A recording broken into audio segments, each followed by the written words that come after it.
So over the course of the past few weeks, I've had a new setup improvement project going on, improving the audio. Let's dive into that.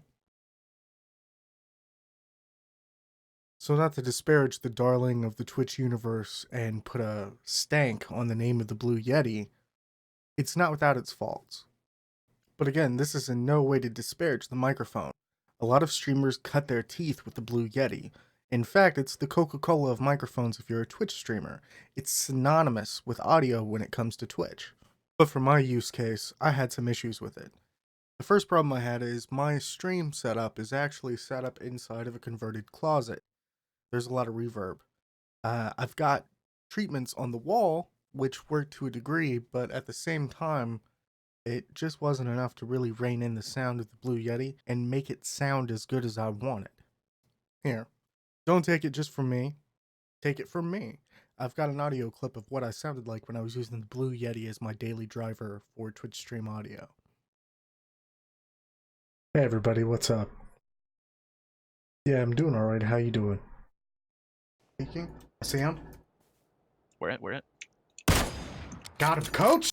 Now again, there's maybe a somewhat aggressive audio processing on there just due to the acoustics in my room, but that's exactly my point. Because of the acoustics in my room, the Yeti and me just didn't mesh. So I decided to go a different route. I went with an XLR setup. I went out and picked up a Blue Spark SL and a GoXLR.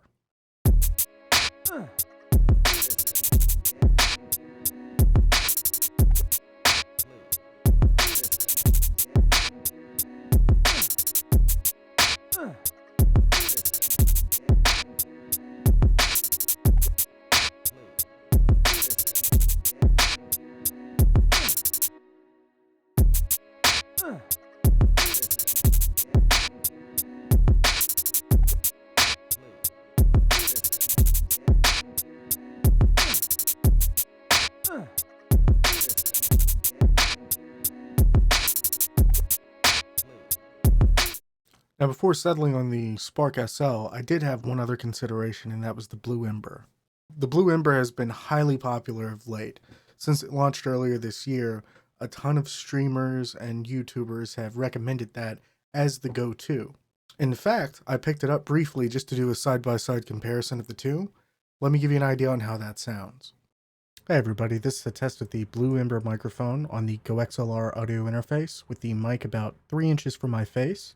Testing 1, 2, 3. Testing 1, 2, 3. Hey everybody, this is a test of the Blue Spark SL Blackout Edition on the GoXLR audio interface. Testing 1, 2, 3. Testing 1, 2, 3.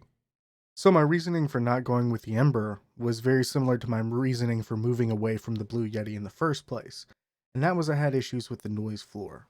With my PC sitting as close as it does to me, roughly a foot, I pick up that fan noise, especially when games are going and it spins up real loudly.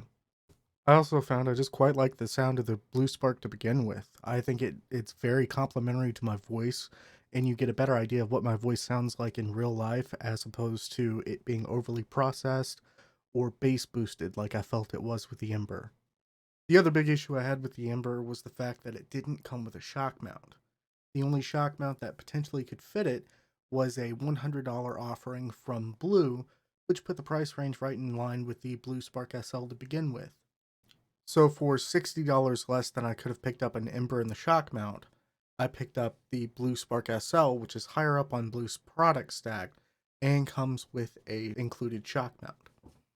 To me, especially after hearing the sound quality, it was a no-brainer. Now the really tough pill to swallow in all this situation is, was this worth it? And for a streamer just starting out, I would say no. I think the amount of money that was spent, $500 on the GoXLR, $140 on the Blue Spark SL, I don't think it's worth it for a streamer just starting out, which I would still consider myself a streamer just starting out. These are definitely purchases that streamers who are more well established and who want to improve the quality of their stream would go for. Me, all 3 of the viewers on my videos, they're going to enjoy the sound quality, but it's not like it's going to make or break the stream overall. That said, my overall audio quality compared to where I was with the Yeti is drastically improved.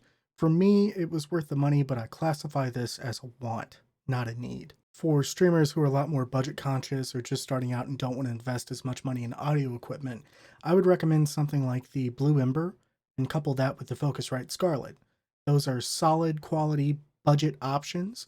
They won't break the bank, but they'll give you a really good sound quality compared to something like a Blue Yeti. Heed my advice. I really think that even the GoXLR Mini isn't worth it for most streamers. I think a basic audio interface like the Scarlett, which that bundle, by the way, was $129 and came with the Scarlett Solo, a mic stand, XLR cables, and a USB cable. That's everything you need starting out minus the microphone.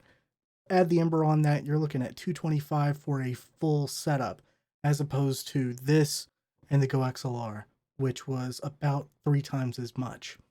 There's a law of diminishing returns, and I think that's good enough for most people starting out. So all in all, guys, thanks for hanging out with me. Thanks for watching. If you think this was helpful at all, be sure to smash that subscribe button and that like button. And I will see you guys on Twitch every Sunday, Wednesday, and Saturday. Bye.